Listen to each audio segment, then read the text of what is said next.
জাহান্নামে কেন অনেক নারী থাকবে জানেন? কারণ তারা শুধু নিজেরা অপরাধ করে না, হাজারো মুমিন মানুষের নূর তারা কেড়ে নেয়। দ্যাট ইজ ওয়াই তারা জাহান্নামে বেশি থাকবে। আরেকটা মেজর কারণ হচ্ছে তাদের উদ্ধত মাথা।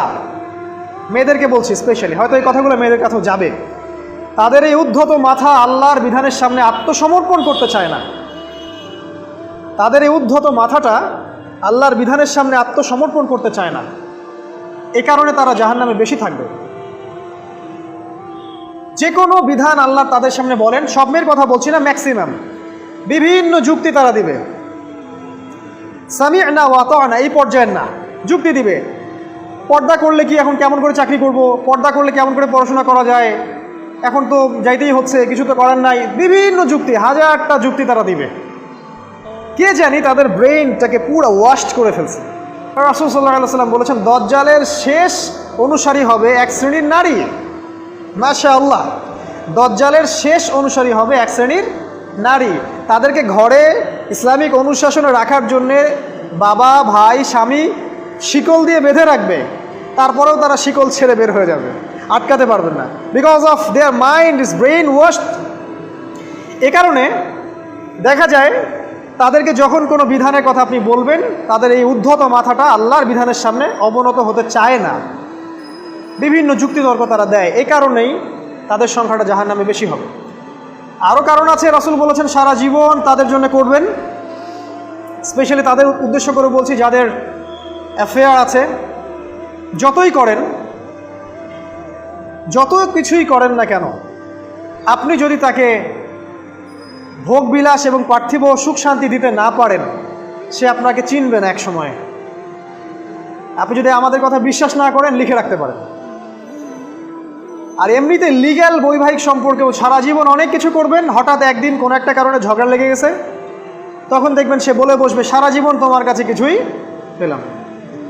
আমি নারীদেরকে ছোট করছি না, তাদের কিছু কিছু পয়েন্ট বলছি, এইসব কারণে তারা জাহান্নামে থাকবে। আমি একটু এই কথাটা না বললে জাস্টিস হবে না। রাসূল সাল্লাল্লাহু আলাইহি ওয়াসাল্লাম মেরাজে গিয়েছিলেন, আপনারা জানেন।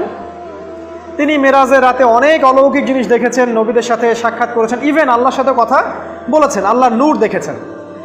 এই সময় সবাই তাকে হাসি মুখে সম্বর্ধনা জানিয়েছিল। যার সাথেই দেখা হয়েছে তার সাথেই তিনি হাসি মুখে অভ্যর্থনা তাকে জানিয়েছে, আসসালামু আলাইকা আইয়ুহান নবী, সবাই বলেছে হাসি মুখে। একজন মালাক, একজন ফেরেশতা তাকে দেখে হাসেননি, একজন। আপনারা কি জানেন? রাসূল সাল্লাল্লাহু আলাইহি ওয়াসাল্লাম অবাক হয়েছিলেন। তিনি বলেছিলেন যে ইয়া জিবরিল, ওর চেহারাটা এত গম্ভীর কেন, সে আমাকে দেখে হাসছে না কেন, তার মুখে হাসি নাই কেন? জিবরিল আমিন বলেছেন যে তার নাম হচ্ছে মালাক, সরি তার নাম মালিক, তার নাম মালিক, সূরা যুখরুফের মধ্যে আছে, তার নাম মালিক। যেদিন থেকে আল্লাহ জাহান্নাম সৃষ্টি করেছেন, সেদিন থেকে তাকে জাহান্নামের দায়িত্ব দিয়েছেন, অর্থাৎ জাহান্নামের হেড অফ ডিপার্টমেন্ট, ইনচার্জ। সেদিন থেকে তার মুখের হাসি উঠে গেছে। আমরা দোয়া করি আমরা যেন তার সাক্ষাৎ না পাই। তার কাছে পারমিশন নিয়ে রাসূল সাল্লাল্লাহু আলাইহি ওয়াসাল্লাম জাহান্নামের দিকে তাকিয়েছিলেন, ভিতরে দেখেছেন কি আছে। তিনি পরে যা ব্যাখ্যা করেছেন তা হলো, আমি দেখলাম সেখানে খালি মেয়ে আর মেয়ে, সেখানে খালি নারী আর নারী। এই হাদিসটা আপনার মাকে বলবেন, আপনার বোনকে বলবেন, আপনার মেয়েকে বলবেন, আপনার স্ত্রীকে বলবেন। এই হাদিসটা যদি কারো হৃদয়ের মধ্যে গেঁথে যেতে পারে, তার দ্বারা অন্যায় করা সম্ভব না। কিভাবে একটা মেয়ে সব কিছু উন্মুক্ত করে ঘুরতে পারে যখন অলরেডি তার আত্মা জাহান্নামে জ্বলছে, অলরেডি, কারণ ভবিষ্যৎ তো আল্লাহ জানেন। যেমন উমর রাদিয়াল্লাহু আনহু এর ঘর জান্নাতে আছে, রাসূল সেটা দেখে আসেন নাই? এসে উমর ইবনুল খাত্তাবকে বলেছেন না যে আমি দেখে আসছি তোমার ঘর, আমি ঢুকিনি তোমার ঘরে তোমার আত্মসম্মানের কারণে। তার মানে তিনি পৃথিবীতে বিচরণ করছেন, ঘর তো জান্নাতে অলরেডি তৈরি হয়ে আছে। মেয়েরা দিব্যি ঘুরছে এভাবে, এবং তারা মোটেও সচেতন না তাদের ঘর হয়তো বা জাহান্নামে রেডি। আর আমাদের so called modern western civilisation এদেরকে ব্রেইন ওয়াশ করে দিয়েছে।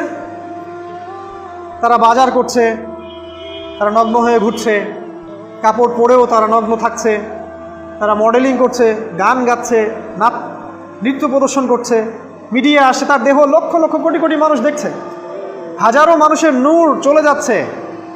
অন্যের নূর নষ্ট করে জান্নাতে যাওয়া যাবে না। রাসূল সাল্লাল্লাহু আলাইহি ওয়াসাল্লাম যে আলামতগুলো বলেছেন তার মধ্যে অন্যতম একটা আলামত হচ্ছে শেষ জামানায় মেয়েদের সংখ্যা বাড়বে, ছেলেদের সংখ্যা কমে যাবে। ইভেন একটা ছেলে 40টা মেয়ের দায়িত্ব নিবে। এটা আবার ভাববেন না 40টা ওয়াইফ, মা, খালা, নানি, ফুফু সব মিলায় 40। আর সামনে যে মহাযুদ্ধটা হতে যাচ্ছে এরপরে এরকমই একটা অবস্থা হবে যে ছেলেদের সংখ্যা পৃথিবীতে থাকবে না, খুব কম, এবং বেশি বেশি মেয়ে একটা ছেলের কাঁধে চলে আসবে। এখন অবশ্য আমাদেরকে ওই যে পশ্চিমারা শিখিয়েছে একটা ছেলে একটা মেয়েকে বিয়ে করবে। জেনা অনেকজনের সাথে করতে পারে, বাট বিয়ে একজনকেই করতে হবে। এখনও যদি কোনো হুজুর বা কোনো ব্যক্তি, হুজুর না, কোনো আলেম, কোনো স্কলার বা যে কোনো ব্যক্তি দুটা বিয়ে করে, মানুষ মনে করে something is wrong, something is wrong with him.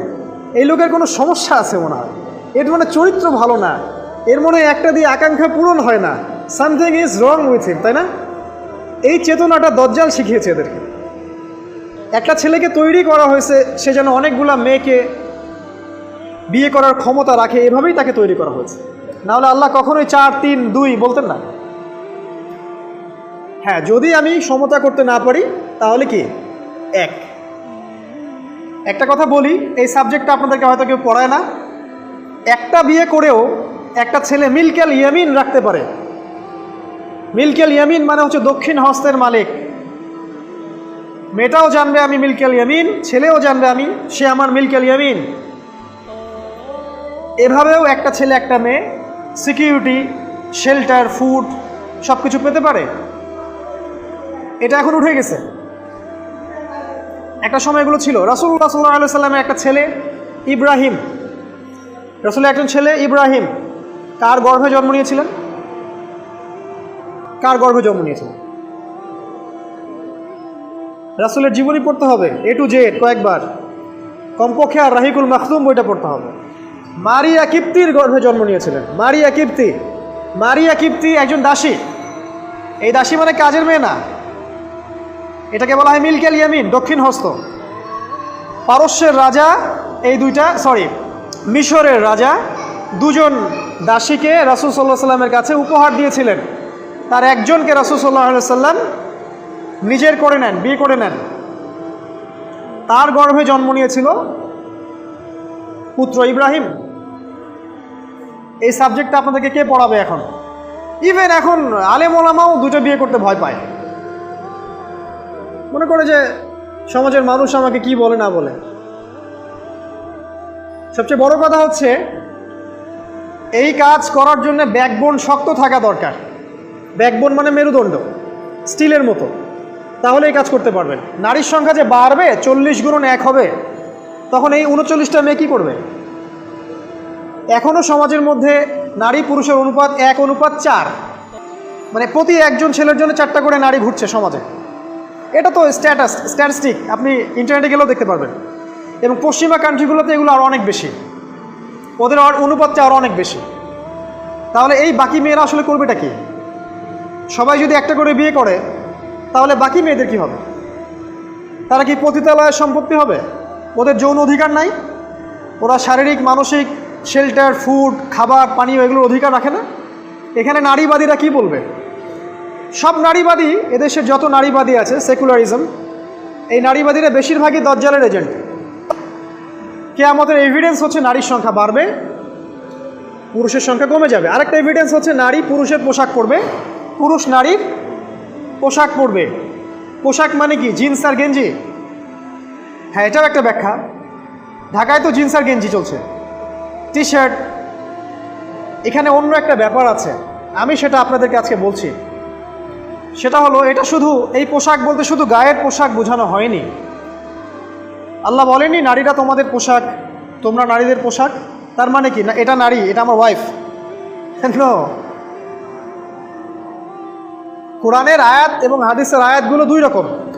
মুহকামাত যেগুলো স্পষ্ট, মুতাশাবিহাত যেগুলো অস্পষ্ট। যেগুলোকে তাউইল ব্যাখ্যা করতে হয়। আর তাউইল কারা করবে? যাদেরকে আল্লাহ জ্ঞান দিয়েছেন তারা করবে, সবাই করবে না। তাউইল করার পরেও তারা বলবে আল্লাহই ভালো জানেন। এই জন্য আমি বলছি আল্লাহই ভালো জানেন, কিন্তু আমার ব্যাখ্যা হচ্ছে যে এখানে পোশাক বলতে বোঝানো হয়েছে যে মেয়েরা সামাজিক, অর্থনৈতিক, রাজনৈতিক সমস্ত ক্ষেত্রে ছেলেদের নেতৃত্বের আসন নিয়ে নিবে। You are agree with me? আমার সাথে এগ্রি করেন? পরিবার, সমাজ, রাষ্ট্র সব জায়গায় they will play the functional role of male in society. তারা সমাজে পুরুষের ফাংশনাল রোলটা প্লে করবে, আর পুরুষ নারীর জায়গায় চলে আসবে। ওই যে পিছনে গিয়ে ইয়েস স্যার, সামিয়া না, অত না, এই হবে অবস্থা। এগুলো কি আমরা দেখতে পাচ্ছি? ব্যাখ্যা করার দরকার নেই, তবে একটা হাদিস না বললে ইলমের জাস্টিস হবে না। সেটা হলো আল্লাহ রাসূল সাল্লাল্লাহু আলাইহি ওয়াসাল্লাম বলেছেন, কোনো কওম ততক্ষণ পর্যন্ত সফল হতে পারে না যতক্ষণ পর্যন্ত তাদের নেতৃত্ব দিবে একজন নারী। হাদিস কি আছে এটা, নাকি বানাই বললাম? তাদেরকে বুখারী খুলে দেখতে বলেন। কোনো কওম, আর রাসূল যখন একটা কথা বলেছেন তার মানে পৃথিবী উল্টে গেলেও কথাটা সত্য হবে, কিছুই করার নাই। এই কারণে পশ্চিমারা এখন খুব ভয় পাচ্ছে, কারণ রাসূল সাল্লাল্লাহু আলাইহি ওয়াসাল্লামের অনেক ভবিষ্যৎবাণী আছে কিয়ামত সম্পর্কে। ওরাও এখন খুব ভয় পাচ্ছে, ওভার কনসিয়াস, যে এগুলো তো হতেই পারে। এটাকে ঠেকানোর যত পদ্ধতি তারা অবলম্বন করছে, কিন্তু লাভ হবে না। প্রতিটা ইস্যু ওদের বিপর্যয় ডেকে আনবে। যে কোনো ইস্যু হোক, সেটা প্যালেস্টাইন বা কাশ্মীর হোক, সেটা আফগানিস্তান বা পাকিস্তান বা বাংলাদেশ বা বার্মা, কোনো ইস্যুই তাদের জন্য কল্যাণ বয়ে আনবে না। যদি কল্যাণ বয়ে আনে, শুধু মুসলিমদের জন্যই আনবে, কারণ প্রতিটা অন্ধকারের পিছনে একটা সোনালী সকাল আছে। এটা ওরা জানে না, কিন্তু কোরআন এবং হাদিস এটা আছে। অতএব কেউ ধৈর্যহারা হবেন না, ধৈর্যহারা হবেন না, এবং অধৈর্য হয়ে কোনো ইনিশিয়েটিভ নেবেন না, এমন কোনো ইনিশিয়েটিভ নেবেন না যার কারণে উম্মার ক্ষতি হয়। কারণ সামনে যে সময়টা আসছে এটা আমাদের বিজয়ের সময়, ওদের বিজয়ের সময় নয়। All you have to do, আপনাকে শুধু এতটুকু করতে হবে, জাস্ট বি প্রিপেয়ার ইউরসেলফ। নিজের প্রস্তুতি নিজে নেওয়া শুরু করেন, কারো দিকে দেখার দরকার নেই। এবং অবশ্যই collectively as a Umma, as a nation, কিয়ামতের আলামত হচ্ছে নারীর সংখ্যা বাড়বে, পুরুষের সংখ্যা কমবে। নারীরা পুরুষের পোশাক পরবে, পুরুষরা নারীর পোশাক পরবে। পোশাক মানে সোসাইটির ফাংশনাল রোল। মানুষ হালাল হারামের বিবেচনা করবে না। মানুষ জেনা করবে, জেনাকে জেনা মনে করবে না। মানুষ মদ খাবে, মানুষ মদকে মদ মনে করবে না।